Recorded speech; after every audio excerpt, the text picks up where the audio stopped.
우리는 신앙생활을 합니다. 그런데 언제까지 하나요? 죽을 때까지 믿음을 지키니까 우리는 죽을 때까지 신앙생활을 하죠. 신앙생활 이퀄 교회 생활입니다. 그리고 우리는 죽고 나서도 대를 이어서 우리 신앙생활의 영향력을 공동체에 남기고 그렇게 삽니다.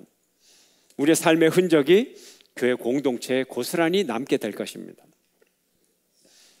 교회 생활은 직장 생활보다도 훨씬 더 오래 가죠. 그 관계가 지속적입니다. 그래서 우리의 삶이 영향력이 있다는 걸 깨달아야 되고요. 우리의 신앙생활이 교회에서 의미가 있다는 걸 우리가 알아야 돼요. 교회를 가정이라고 하죠. 영적인 가족, 맞습니다. 또 육체적으로도 가족과 같습니다. 육적인 가족인 것도 맞습니다. 그런데 교회에 관계가 오래되다 보니 스트레스가 쌓이고 또 갈등이 쌓이기도 합니다. 또 그 갈등이 대를 이어 물려가기도 합니다. 하지만 우리는 성도들을 생각할 때 어떤 피로감보다는 더 많은 아름다움을 공유한 그런 친구, 또 더 많은 아름다움을 함께 만든 공동의 창조자, 좋은 추억, 아름다운 사명을 또 함께 이룬 동지들, 이런 보람을 공유하고 행복한 순간을 공유하는 그런 기억을 성도들을 생각할 때마다 떠올려야 할 것입니다. 그러기 위해서는 우리는 관계를 새롭게 하는 노력이 필요합니다. 가족 관계에서도 노력하지 않으면 그 가정의 관계가 유지되지를 않죠. 노력을 해야 돼요. 만약에 노력을 하지 않는다면 우리는 신앙생활을 통해서 힘을 얻기보다는 관계의 피로감 때문에 힘들어질 때가 있는 것입니다. 우리는 관계에서 긍정적인 요소가 부정적인 요소보다 훨씬 많습니다. 그럼에도 불구하고 작은 부정적인 요소 때문에 관계가 부정적으로 흘러가는 현상을 바라보게 되죠. 여기에는 이유가 있는 겁니다. 왜냐하면 부정적인 것은 긍정적인 것보다 파괴력이 더 크다는 거예요. 10배, 100배의 파괴력을 갖고 있기 때문에 이 부정적인 것을 잘 관리해야만 관계가 관리가 되고 유지가 된다는 거죠. 우리 가족 간에서도 30초의 이 독설이 이 상대방을 30년 동안 지옥에 빠뜨린다. 그렇잖아요. 예. 좋은 말을 우리가 하려고 해야 돼요. 부정적인 말 한마디보다 긍정적인 말 100마디, 이게 중요한 거예요. 우리가 말을 해도 어떤 사람은 대조법을 사용합니다. 네, 대조법. 그러나 대조법을 사용해서 화법에 성공하는 사람은 단 한 명도 없습니다. 왜 그럴까요? 긍정적인 얘기 한마디, 부정적인 얘기 한마디, 대조법을 통해서 자기가 뭔가를 나타내려고 하는데 부정적인 말 한마디는 긍정적인 말 100마디 가지고도 씻을 수 없는 파괴력을 갖고 있기 때문에 그렇습니다. 대조법을 쓰는 사람은 완전히 실패하는 거예요. 그래서 우리는 좋은 말로 시작해서 그러나, 그런데, 그럼에도 이런 단어를 단 한 번도 안 쓰고 좋게 끝내야 되는 거예요. 이 사람이 성공하는 사람이에요. 우리의 부정적인 표현은 모든 관계의 블랙홀이다. 이 점을 우리가 잊어버리면 안 되는 거예요. 긍정의 표현을 통해서 관계를 날마다 새롭게 하는 훈련이 필요하고 의식이 필요해요. 가정에서, 교회에서, 직장에서. 우리는 어떤 성도는 관계가 자꾸 어려워지니까 교회를 옮기기도 합니다. 그래서 교회를 여러 번 옮기는 성도도 있어요. 그렇다고 해서 관계가 나아지는 게 아니에요. 상처가 더 많이 쌓이고 그냥 교회를 옮긴다고 해서 관계가 성공하는 관계로 되는 것이 아니라 성공의 법칙대로 그 삶이 변화가 되어야 관계가 성공한다는 거예요. 관계 성공의 조건이 있습니다. 첫 번째 조건은 치유를 받아야 됩니다. 내면의 치유를 받아야 돼요. 내면에 상처가 있는 사람은 예민해져서 다른 사람에게 상처를 받아요. 예. 우리가 여기 상처가 있으면요, 길을 갈 때도 조심해서 가야 돼요. 이 상처를 잘 싸매고 가야 돼요. 예. 손등에 상처가 있는데 그냥 씩씩하게 걸어가서 부딪히기만 해도요, 상처를 입어요. 아프다 말이에요. 내가 건강하고 힘있게 살아가려면 상처를 치유받는 게 우선이에요. 예. 이게 우선이에요. 두 번째, 만남의 기회를 놓치지 말아야 돼요. 우리는 만남의 기회다. 만남이라는 것이 축복의 기회인데 상처가 있는 사람은 자신 있게 만날 수가 없어요. 우리가 좋은 만남이 있어야, 좋은 사람을 만나야 우리 인생에 축복을 얻고요, 우리가 하나님을 만나야 우리 인생에 구원을 얻듯이 인생은 만남의 축복으로 가득 차 있어요. 만남을 기회로 알고 그 축복의 기회를 놓치지 말아야 되는 거예요. 세 번째는 실제적인 관계의 변화가 있어야 되는 거예요. 실제적인 변화예요. 내 마음의 변화, 내면의 변화, 또 행동의 변화, 언어의 변화, 이것들이 있어야 되는 거예요. 그래서 관계를 가꿀 줄 아는 능력을 배양해야 되는 거예요. 새로운 관계에서 이런 노력이 없다면 일정한 시간이 지나고 나면 또 과거의 관계처럼 또 병든 관계, 고통스러운 관계로 또 될 거예요. 예. 그래서 관계를 아무리 바꾸어 봐야 근본적으로 진전이 없는 거예요. 우리가 치유를 받고 만남의 기회가 소중함을 알고 그 축복의 기회를 놓치지 말고, 그리고 내가 실제로 변화된 생활, 변화된 관계를 이끌어가는 나의 변화된 습관, 이것이 있을 때 우리의 삶이 새로운 관계로 복된 관계가 되는 것입니다. 실제로 예수님은 만나는 사람들의 병을 고쳐주셨고 또 그들의 치유를 통하여 예수 그리스도와 하나님을 참으로 발견하고 참된 하나님을 만나게 하셨고 그들의 인생을 실제적인 변화를 일으켜 주셨던 것입니다. 수전노가 자선사업가가 되고 거리에 거린으로 있었던 사람이 예수님의 제자가 되는 구체적인 삶의 변화가 일어났던 것입니다. 그렇다면 이렇게 관계의 변화를 일으키는 그 구체적인 방법이 무엇일까요? 무엇이 관계의 변화를 일으켜내고 변화를 새롭게 할까요? 부정적인 관계를 털어버리고 긍정적인 관계로 전환하는 것, 이것이 무엇일까요? 화해죠. 화해. 갈등이 있으면 빨리 풀어야 되고 빨리 화해해야 되고, 이 관계에서 오는 부담들을 우리는 빨리 털고 새로운 국면으로, 새로운 관계로 자꾸 나아가려고 노력을 해야 되는 거예요. 실제로 그렇게 살아야 되는 거예요. 이것이 중요합니다. 예수님이 바로 이런 화해의 능력을 가진 분이셨어요. 우리는 예수님을 통하여서 화해의 능력을 배워야 되는 것입니다.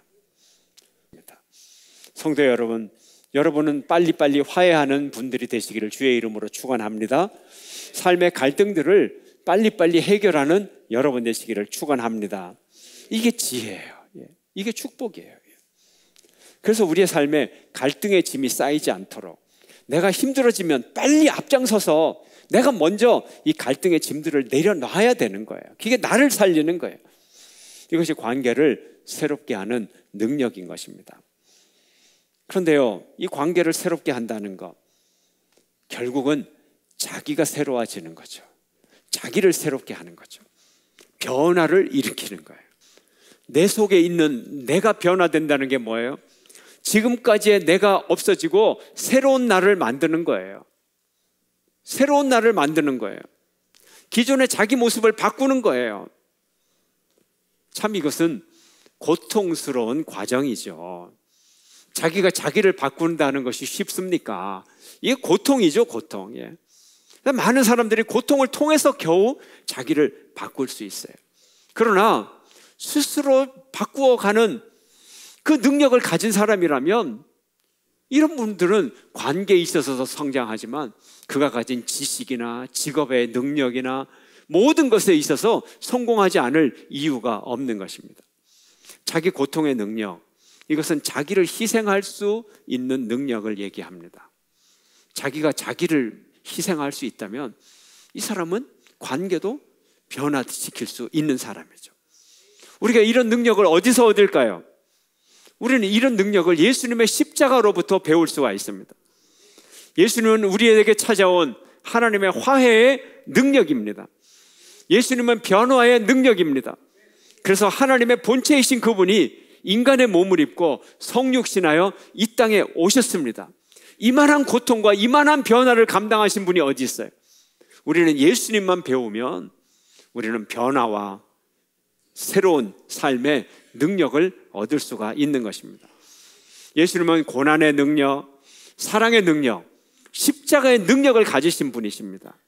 오늘 본문 에베소서 2장 14절 이렇게 말합니다. 함께 읽겠습니다. 시작. 그는 우리의 화평이신지라 둘로 하나를 만드사 원수된 것 곧 중간에 막힌 담을 자기 육체로 허시고, 중간에 막힌 담을 당신의 육체가 무너뜨림으로써 담을 헐었다는 거예요. 화해를 위해서 예수님은 구체적인 행동을 하셨어요. 예수님은 화해의 능력으로 우리에게 오셨습니다. 예수님이 십자가에 못 박혀 피 흘리시고 십자가에 달리시고 원수되었던 사람과 하나님을 화목하게 해 주셨습니다. 16절 말씀 또 함께 읽겠습니다. 시작. 또 십자가로 이 둘을 한 몸으로 하나님과 화목하게 하려 하심이라. 원수된 것을 십자가로 소멸하시고, 십자가는 두루두루 평화를 만드는 하나님의 방법입니다. 십자가를 통하여 유대인과 이방인이 화목하고 하나가 되고 온 인류와 하나님이 화목해서 하나가 되고, 이것이 십자가의 능력이라는 거예요. 십자가로 모든 장벽을 소멸하시고 하나님은 화해를 이루어 주셨던 것입니다. 그리고 이제 예수님은 화해의 성전을 만들면서 그 모퉁이 돌이 되셨습니다. 함께 읽을까요? 20절 시작. 너희는 사도들과 선지자들의 터 위에 세우심을 입은 자라. 그리스도 예수께서 친히 모퉁이 돌이 되셨느니라. 아멘. 예수님께서 먼저 성전의 모퉁이 돌이 되셨어요. 이제 그 위에 우리가 쌓아져 가야 돼요. 우리가 하모니를 이루고 화해를 이루고, 그래서 한 성전으로 아주 단단하게 서로 연합하여 만들어져 가야 되는 거예요. 이것이 화해의 능력인 것입니다. 예수님은 대제사장이셨습니다. 원래 구약에 있는 대제사장은 화해의 직책을 가진 사람이에요. 어떻게? 백성들의 죄를 대신해서 짐승을 잡아서 그 피를 하나님께 드림으로써 제사를 드려서 하나님과 인간을 화해하게 합니다. 그래서 1년에 한 번은 꼭 짐승의 피를 가지고 하나님을 만나는 지성소에 가서 하나님을 만나게 되는 것입니다. 예수님은 대제사장으로 이 땅에 오셨어요. 그래서 하나님께서 정하신 죄사함의 법칙, 율법을 100% 잘 지키셨어요. 하나님의 뜻을 100% 지키셨어요. 그래서 하나님을 향하여 주님, 제가 제 피를 흘리겠습니다. 하나님께 말씀을 드렸던 것입니다. 또한 예수님은 사람의 입장을 잘 이해하셨어요. 사람은 죄를 지었을 때 자기 피로 자기의 목숨을 드림으로서만 죄값을 치를 수가 있는 것입니다. 그러므로 사람은 자기 죄를 다 갚을 수가 없어요. 죄는 많이 지었는데 그 죄를 용서받으려면 자기 목숨이 없어져야 되는 것입니다. 굉장히 어려운 모순에 처하게 됩니다.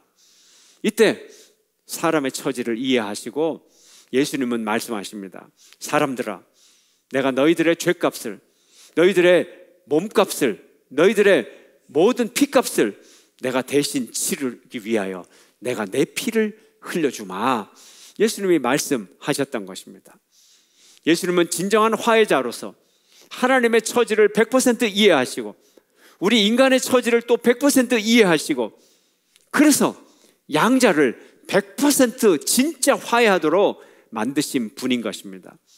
이분이 예수 그리스도이신 것입니다. 함께 읽을까요? 히브리서 9장 11절 12절 말씀 함께 시작.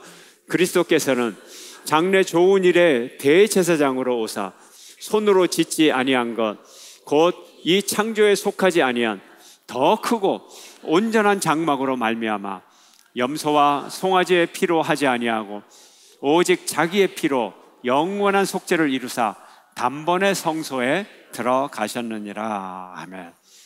예수님은 진짜 훌륭한 대제사장으로서 짐승의 피를 가지고 제사를 드리는 불완전한 제사가 아니라 당신이 십자가에 달려 돌아가셔서 당신의 피로 직접 제사를 드리는 완전한 대제사장이 되셨다는 거예요. 예수님이 진짜 화해의 사도가 되셨던 것이에요. 우리가 바로 예수님을 따라갈 때 진정한 화해의 사도가 될 수 있는 것입니다. 이 땅에 평화를 만드는 일이 쉽지 않아요. 거시 공동체인 사회, 국가, 지구촌 평화를 만들기가 그렇게 쉽겠어요? 어렵습니다. 또 미시 공동체, 우리의 내면의 세계, 또 가정 역시 평화를 만들기가 쉽지 않습니다. 그래서 우리는 중간 공동체에서 화해를 연습해야 되는 거예요. 교회나 직장에서 화해를 이루는 것 상대적으로 쉬워요. 예. 국가 전체 평화를 이루는 거 얼마나 어렵습니다. 지구촌의 평화 너무 어려워요. 또 사람은 자기 마음조차 자기가 함부로 자기가 다스릴 수 없어요. 불안해요. 그래서 중간쯤에서 연습을 하자는 거예요. 직장이나 교회, 우리가 평화를 만들기 좋은 공동체인 것입니다. 사랑하는 성도 여러분, 여러분은 교회와 또 여러분의 직장에서 화해자로 살아가는 여러분 되시기를 축원합니다. 이 점을 잊지 마십시오. 우리가 교인으로서 또 이 사회 속에서 화해를 이루어 가야 돼요. 저는 가끔 매스컴이나 이런 데를 통해서 한국 교회의 일원이라는 게 부끄러워질 때도 있어요. 왜요? 언제 부끄러워지나요? 정치가들의 싸움에 경솔하게 뛰어들 때, 심지어는 같은 뉴스에 찬성과 반대 성명이 기독교인들이 이렇게 했다더라 동시에 나올 때 참 부끄러워질 때가 있어요. 어떤 지방의 사람들은 어떤 당이라 그러면 맥을 못 추고요, 대구 지방의 성도들은 어떤 당이라 그러면 이성을 잃어버려요. 이게 다 부끄러운 일이에요. 창피스러운 일이에요. 보기 좋게 이용만 당하고 바보가 되는 길이에요. 지나간 역사를 보면 나타나잖아요. 언제 예수님의 이데올로기에 뛰어들려고 그랬어요? 언제 예수님이 권력자 편에 서라 그랬어요? 언제 돌부터 들고 상대방을 향하여 돌 던지라고 언제 그랬어요? 예수님이. 더 큰 문제는 사회적 이슈가 뭔지도 모르고 말이죠.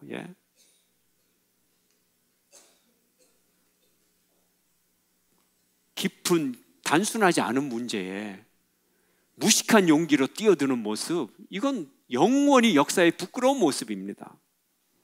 예수님의 뜻이 아니에요. 예수님은요, 우리에게 진정한 애국을 원하시지 어설픈 애국을 원하지 않으세요. 애국이라는 이름으로 돌 던지거나 이런 일 절대 하면 안 되는 거예요.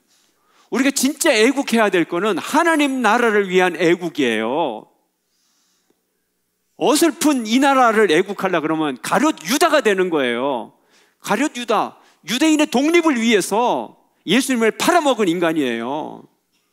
그러나 예수님은 하나님 나라 때문에 십자가에 달리셨어요. 어설픈 애국을 하면 가룟 유다가 되지만 예수님처럼 하나님 나라를 위하여 목숨을 버리면 이 땅의 나라를 살리는 거예요. 우리가 이 점을 분명히 알아야 돼요. 예수님이 십자가에 왜 달려 돌아가셨나요? 예수님이 로마 편이었다고요? 그러면 십자가에 안 달려 돌아가십니다. 예수님이 유대인 편인가요? 그러면 십자가 안 지십니다. 빌라도가 예수님께 질문하였어요. 네가 왕이라는데 도대체 너는 어떤 나라의 왕이냐? 예수님이 대답하십니다. 내 나라는 이 땅에 속한 것이 아니라 내 나라는 하나님 나라다 말씀하셨어요. 우리가 진짜 애국할 대상은 하나님 나라예요. 하나님 나라 사랑하면 이 민족 사랑하는 거고요, 이 대한민국 사랑하는 거고요. 우리가 이 점을 분명히 알아야 돼요.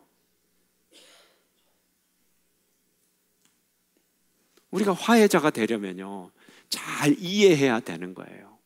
구호 외치기 전에, 돌멩이 들기 전에 잘 이해해야 되는 거예요. 찬성자가 되기 전에, 반대자가 되기 전에 지성인이 돼야 되는 거예요. 지성인이 될 필요가 있어요. 세상을 향한 하나님의 뜻이 뭔지 알아야 되고, 세상 사람들이 무슨 얘기를 하는지, 왜 그 얘기를 하는지 잘 들을 필요가 있는 거예요. 돌 던지기 전에 잘 들어야 되는 거예요. 그래서 화해자가 돼야 되는 거예요. 이게 하나님의 뜻입니다. 이사야서 9장 6절 함께 읽겠습니다. 시작. 한 아이가 우리에게 낳고 한 아들을 우리에게 주신 바 되었는데 그의 어깨에는 정사를 메었고 그의 이름은 기묘자라, 모사라, 전능하신 하나님이라, 영존하시는 아버지라, 평강의 왕이라 할 것임이라. 아멘. 기묘자라, 모사라, 이게 무슨 뜻이냐 하면 뛰어난 상담가라는 뜻이에요. 뛰어난 상담가다. 그래서 우리를 가장 잘 이해해 주시고 탁월한 화해자시고 평강의 왕이시라는 거예요. 예수님의 화해를 통해서만 평강이, 이 세상의 평강이 이루어질 수 있어요. 여러분, 화해자의 길이 그렇게 쉬운 길이 아니에요. 돌멩이를 들고 서로 던지겠다고 싸우는 사람들, 총을 들고 서로 싸우는 사람들, 실제로 총을 발사하는 사람들, 그 사이에서 화해를 이룬다. 내가 죽는 길이죠. 오늘 에베소서 2장 14절의 말씀, 그는 우리의 화평이신지라 둘로 하나를 만드사 원수된 것 곧 중간에 막힌 담을 자기 육체로 허시고. 중동 지방의 평화주의자들은 다 암살을 당했어요. 그나마 그 사람들의 암살을 당했을 때 그때는 그래도 평화가 임했어요. 예. 화해자의 길은 이런 길이에요. 우리 사회 속에서도 정말 화해자가 가야 될 길, 우리 그리스도인들이 십자가의 길을 갈 수 있다면 그것이 진정한 성도의 길이고 진정한 화해자의 길이고 이 땅의 평화의 길인 것입니다. 예수님은 뛰어난 상담가요, 탁월한 화해자이시며 평강의 왕이십니다. 사랑하는 성도 여러분, 우리가 갈등의 한가운데 있어야 될 사람들인가요? 아니면 화해를 만드는 장의 한가운데 있어야 될 사람들인가요? 예수님을 본받아 화해의 사람이 되시기를 축원합니다. 예수님을 본받아 평화의 사람들이 되시기를 주의 이름으로 축원합니다.